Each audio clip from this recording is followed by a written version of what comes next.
सल्लल्लाहु अलैका या रसूलल्लाह सल्लल्लाहु अलैका या हबीबल्लाह। बिस्मिल्लाहिर्रहमानिर्रहीम। अस्सलाम वालेकुम। मैं हूं असद अली काजी और आप देख रहे हैं मेरा यूट्यूब चैनल आओ काम करें। मुतलका वीडियो के आगाज़ से पहले फरमान मुस्तफ़ा सल्लल्लाहु ताला अलैहि वालिहि वसल्लम कि जिसने मुझ पर एक मरतबा दुरूद पाक पढ़ा अल्लाह अज़्ज़ वजल उस पर 10 रहमतें भेजता है। हसूल बरकत के लिए आप भी पढ़ लीजिए, मैं भी पढ़ लेता हूँ। सल्लल्लाहु ताला अला मुहम्मद व अला आलिहि व अस्हाबिहि व बारिक वसल्लम। जज़ाकल्लाह। व्यूअर्स, आज मैं एक नई वीडियो लेके आपकी खिदमत में हाजिर हुआ हूँ और इस वीडियो में मैं आपको एक शेड दिखाने लगा हूँ, उसका स्ट्रक्चर दिखाने लगा हूँ। और ये जो स्ट्रक्चर है सारा, ये जो शेड है सारा, इसमें लोहे का जितना भी मटेरियल मैं आपको दिखाऊंगा ये सारा बराए फ़रोख्त है। तो अगर कोई भाई डेयरी फार्मिंग करना चाहता है या वो सोच रहा है कि नेक्स्ट जो है उसने डेयरी फार्मिंग स्टार्ट करनी है और उसने कोई शेड वगैरह दायरा बनवाना होगा, तो अक्सर ऐसा होता है कि लोग ये तलाश करते हैं कि हमें कोई लोहा वगैरह जो इस्तेमाल होना है वो हमें कबाड़ में से मिल जाए, या हमें कोई डेयरी फार्मिंग करता हुआ बंदा छोड़ रहा है अपनी डेयरी फार्मिंग का काम, तो हमें कोई लोहा वगैरह या स्ट्रक्चर वगैरह हमें सस्ते दामों मिल जाए। क्योंकि आजकल आपको पता है कि हर चीज़ महंगी है, ख़ास तौर पे लोहा जो है वो भी, उसकी कीमतें भी जो है वो आसमान से बातें कर रही हैं। तो अगर कोई डेयरी फार्मिंग करना चाहता है और शेड वगैरह बनाना चाहता है तो हमारे पास ये लोहे का जो स्ट्रक्चर है, इसका साइज़ वगैरह और मटेरियल किस किस्म का यूज़ हुआ है, इसकी तफसील मैं आपको अभी थोड़ी देर में बताता हूँ। तो ये बराए फ़रोख्त है, अगर कोई लेना चाहे तो डिस्क्रिप्शन में मैं नंबर भी आपके साथ शेयर कर रहा हूँ, तो आप इस नंबर के ऊपर रब्ता करके तो सारी मज़ीद मालूमात ले सकते हैं। तो व्यूअर्स, सबसे पहले मैं आपको बता दूं कि ये जो शेड बना हुआ है, ये इस शेड की जो लंबाई चौड़ाई है ये 65 × 100 फीट है। यानी इसकी जो लंबाई है ये 65 फीट है और जो चौड़ाई है ये 100 फीट है। चौड़ाई 100 फीट रखने की एक वजह ये है व्यूअर्स कि जो ये नेस्ले वगैरह यानी ये दूध लेने वाली जो कंपनियां हैं ये रिकमेंड करती हैं, इनके जो बंदे आते हैं ना, जब कोई शेड वगैरह बनाना हो तो इनको इनवाइट किया जाता है, तो ये अपने आइडियाज़ देते हैं और मुफीद मशवरों से डेयरी फार्मिंग करने वाले या स्टार्ट करने वाले बंदों को ये अपने मशवरे देते हैं कि इस तरीके से आप फार्मिंग करेंगे तो आपको जो है वो ज़्यादा फ़ायदा होगा। चूँकि ज़ाहिर है ये फार्म जाते हैं और इनको काफ़ी ज़्यादा तजर्बा होता है, नए बंदे को इतना तजर्बा ख़ास नहीं होता कि वो किस लिहाज से अपना नक्शा बनाए अपने फॉर्म का, तो ये काफ़ी गाइड करते हैं। तो हमने भी जब ये मतलब ये जो फॉर्म बना है जो अभी आप स्क्रीन के ऊपर देख रहे हैं, इसकी हमने भी उनसे गाइडेंस ली थी, तो उनका जो एक रिकमेंड वो करते हैं साइज़, वो चौड़ाई इसकी जो है वो 100 फीट रिकमेंड करते हैं कि चौड़ाई इसकी 100 फीट होनी चाहिए।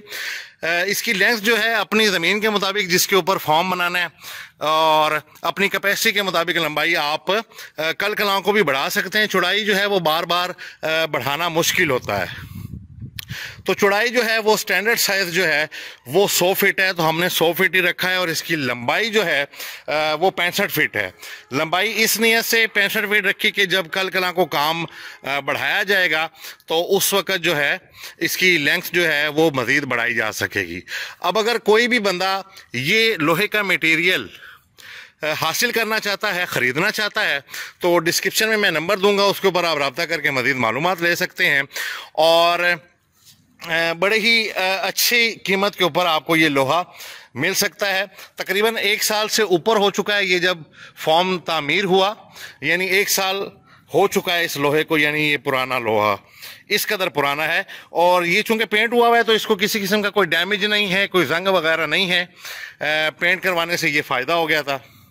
इसकी मज़ीद आगे तफसील बताता हूँ और आपको जो भी ये व्यूअर्स में से अगर किसी का ये माइंडसेट बनता है कि हम ये ख़रीदें, तो आपसे दरख्वास्त है कि आप पहले मार्केट से टच ज़रूर हो जाएं, मार्केट में विज़िट कर लें कि आजकल लोहे का क्या रेट है। फिर आपको ज़रा समझने में आसानी हो जाएगी कि यार हम इस लोहे की क्या कीमत लगाएं या किस रेट के ऊपर ये लोहा हम अपनी डेयरी फार्मिंग जो हमने काम स्टार्ट करना है उसके लिए अगर हम ये लोहा ख़रीदें तो हमें ये कितने का पड़ेगा, कितने में हमें वारा होगा हम ये लोहा ख़रीद लें।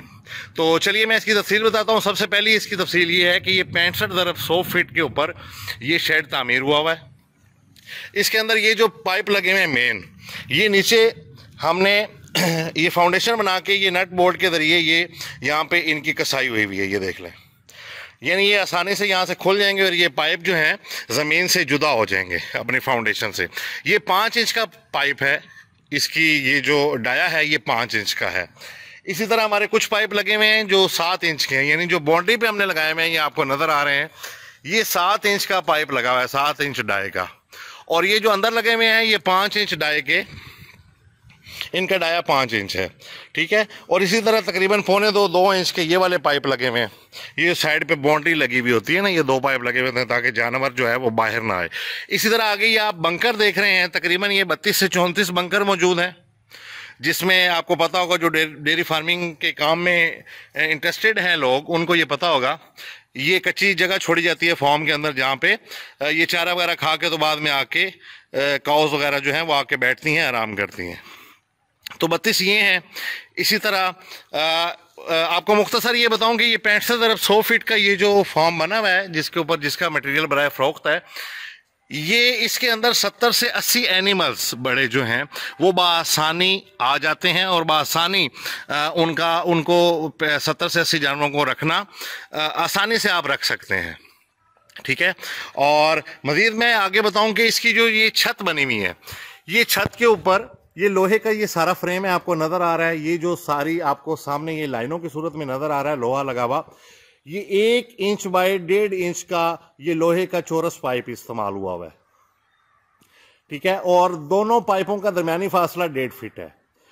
कल कला को आप जब फार्म बनाते हैं तो ये फासला बढ़ा भी सकते हैं, कम भी कर सकते हैं। इसके ऊपर ऑलरेडी सिरकी डली हुई है, सिरकी यानी काना, उसके ऊपर शॉपर डाल के तो मिट्टी का लेप करवाया गया है। इससे ये होता है कि टेम्परेचर जो है नीचे जानवरों के लिए वो बड़ा ही मेंटेन रहता है, बड़ा ही अच्छा टेम्परेचर रहता है जो जानवरों को सूट करता है। तो ये इसलिए करवाया गया था, ये सिरकी डलवाई गई थी। अब कोई बंदा अगर इसको खरीदता है तो चाहे ऊपर लोहे की शीट लगवा ले, चाहे ऊपर टाइल्स लगवा ले, चाहे ऊपर जो है वो फर्श डलवा ले, चाहे फाइबर लगवा ले, एक डिटेक्स शीट होती है चाहे वो लगवा ले, ये उसकी चॉइस होगी। तो जाहिर है कोई बंदा खरीदेगा तो ये लोहे का स्ट्रक्चर उसको मिलेगा, ये जो सिरकी वगैरह और ऊपर जो मिट्टी है वो तो ज़ाया हो जाएगी, ठीक है। ये सारा जो फॉर्म है ये मैं आपको इसका थोड़ा सा एक व्यू दे देता हूँ। 100 फीट में ये देख लें कि ये तकरीबन 14 फीट जो है ये इसका ये बरामदा है, जहाँ पे अपना बफेलोज कह लें या काउस कह लें तो वो यहाँ पे इधर उधर चहलकदमी कर सकते हैं। ये आगे ये बंकर आ गए, मतलब आप सेटिंग इस तरीके से भी कर सकते हैं जिस तरह ये ऑलरेडी हुई हुई है सेटिंग। और मज़ीद आगे मैं आपको दिखा रहा हूँ कि ये 14 फीट का ये वाला बरामदा है, ठीक है। और इसी के साथ जो है फीडिंग टेबल है, ये फीडिंग टेबल है, ये देख लें। यहाँ पे जो है वो काउज वगैरह कुछ राइट साइड से और कुछ लेफ्ट साइड से जो है वो अपना मुंह डालती हैं और यहाँ पे जो है चारा वगैरह इस फीडिंग टेबल के ऊपर डाला जाता है और वो खाती हैं। क्योंकि आपको पता है कि आजकल की जो जदीद फार्मिंग है उसके अंदर ये काउज या बफेलोज वगैरह के गले में रस्सी वगैरह नहीं डालते, यानी वो आज़ाद होती हैं, आज़ादी से जब चाहे पानी पी लें, जब चाहे चारा वगैरह खा लें। तो ये फीडिंग टेबल है। इसी तरह आगे चलते हैं तो ये बरामदा है, ये फिर 14 फीट, इसके साथ ये फीडिंग टेबल लेफ़्ट साइड पे, फिर आगे ये बंकर, और फिर आगे मैं मज़ीद आपको दिखाता हूँ। तो ये देख लें यहाँ पे फिर तकरीबन 14 फीट का ये बरामदा है। 5 छतों के ऊपर ये तामीर किया गया, एक छत, 2, 3, 4 और 5। दरमियान वाली जो छत है वो फीडिंग टेबल के ऊपर है, यानी 2 छतें फीडिंग टेबल की राइट साइड पे और 2 छतें फीडिंग टेबल की लेफ्ट साइड के ऊपर बनी हुई हैं। और इसकी जो हाइट है वो तकरीबन 23 फीट है। 23 फीट इसकी हाइट है, 21 से 23 फीट, यानी एक छत जो है हमारी 21 फीट की है, दूसरी छत जो है 22 फीट की है और तीसरी छत जो है दरमियान वाली वो 23 फीट ऊंचाई के ऊपर है। ये जितनी ऊंचाई होगी उतना जो है काउज वगैरह बफेलोज वगैरह जो है उनके लिए माहौल नीचे अच्छा, यानी हवा की अच्छी वेंटिलेशन रखना जो है ख़ास तौर पे इंपोर्टेड काउज के लिए वो ज़रूरी होता है। तो वो बड़ा फ़ायदेमंद साबित होती है ये चीज़, इनकी ऊंचाई जो है वो इस लिहाज से बड़ी अच्छी जो है वो काउंट होती है। और हर छत के दरमियान में तकरीबन 1 से 1.5 फुट का गैप है हवा की अच्छी वेंटिलेशन के लिए। आप ये स्क्रीन के ऊपर वाज़े तौर पे देख रहे हैं कि हर छत के दरमियान में गैप है। और मेन ये है कि दरमियान वाली छत के ऊपर जब ये पानी बारिश वगैरह पड़ती है तो वहाँ से दूसरी छत के ऊपर पानी आ जाता है। स्लोप है हल्के हल्के, तकरीबन 6-6 इंच की स्लोप है हर छत के दरमियान में ना। तो दरमियान वाली छत से पानी गिरता है तो वो दूसरी छत पे आता है, दूसरी छत पे आता है वो तीसरी छत पे आता है, और फिर ये नीचे ज़मीन पे पानी आ जाता है।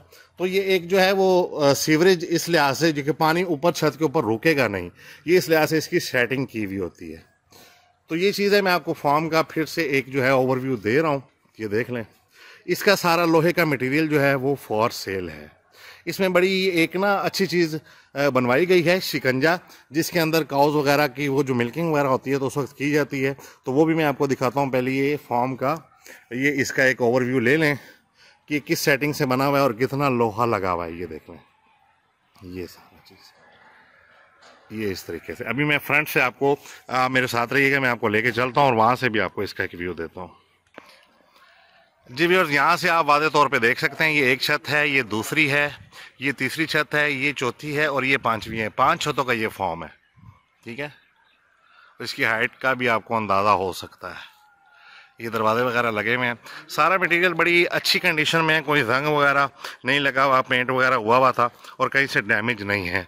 अभी मैं आपको ना वो शिकंजा दिखाने लगा हूँ जहाँ पे काउज की मिल्किंग जो है वो की जाती है।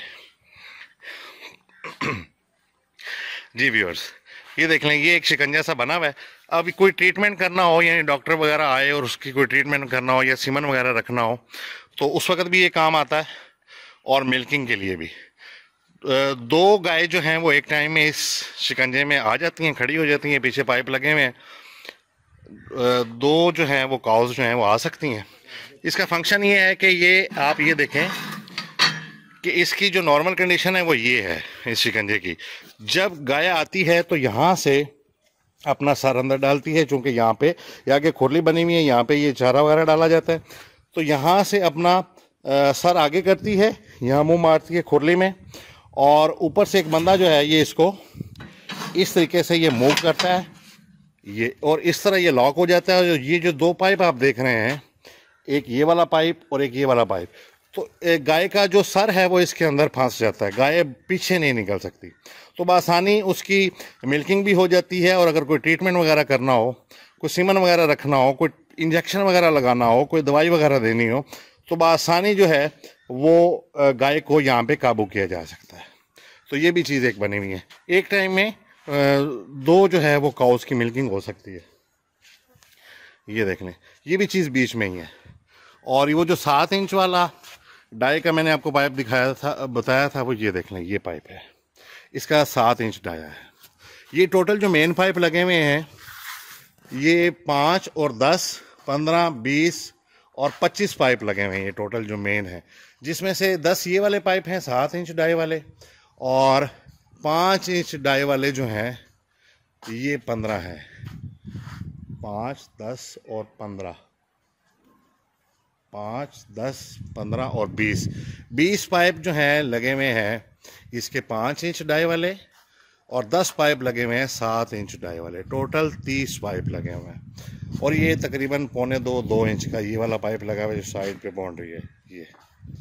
ये चीज़, ये दरवाजे हैं और ये फीडिंग टेबल है, जो आपको बताया था कि दोनों तरफ से काउज आती हैं और यहाँ पे चारा वगैरह डाला जाता है, और काउज बआसानी जो है वो यहाँ से चारा वगैरह खा लेती हैं। अभी थोड़ा सा मैं आगे चल के आपको दिखाता हूँ कि जो अंदर बंकर बने हुए हैं, ये देख लें, ये जिस्ती पाइप के ये बंकर बने हुए हैं। ये तकरीबन 32 हैं ये वाले, यानी इस साइड से भी गाय आके यहाँ पे बैठ जाती है, और ऑपोजिट साइड पे ये आप देख रहे हैं पीछे की तरफ दूसरी साइड के रास्ते से गाय आती है और यहाँ पे बैठ जाती है। तो आप लोहे का जब रेट लेंगे शहर से, आप रब्ता करें मार्केट से, तो आपको अंदाज़ा हो जाएगा कि ये चीज़ नए सिरे से अगर बनवानी पड़े तो कितने पैसे इसके ऊपर लग जाएंगे। हम जो डिमांड कर रहे हैं इस सारे मटेरियल की, अगर कोई लमसम ले यानी मुट्ठा मारे हमसे, तो हम 17 लाख रुपए इसकी डिमांड कर रहे हैं। और अदरवाइज़ अगर कोई बंदा वेट वाइज लेना चाहता है ये लोहा, तो हम उसको 200 रुपये फ़ी किलो रेट जो है वो डिमांड है हमारी। 200 रुपये फ़ी किलो के हिसाब से हम चार्ज करेंगे। ये चीज़ है। तो व्यूअर्स, उम्मीद है आपको मेरी वीडियो पसंद आई होगी, और अगर कोई भाई इंटरेस्टेड है ये चीज़ ख़रीदने में तो डिस्क्रिप्शन में जो नंबर दिया हुआ है इसके ऊपर कॉल या व्हाट्सअप कर सकते हैं। व्यूअर्स, मेरा चैनल जिसका नाम है आओ काम करें, इसको भी ज़रूर सब्सक्राइब कर लीजिएगा। और मेरे चैनल का जो स्लोगन है कि फ़ारिग नहीं रहना, काम करना है, इसको भी आपने नहीं भूलना। असद अली कादी को इजाज़त दीजिए। खुदा हाफिज़।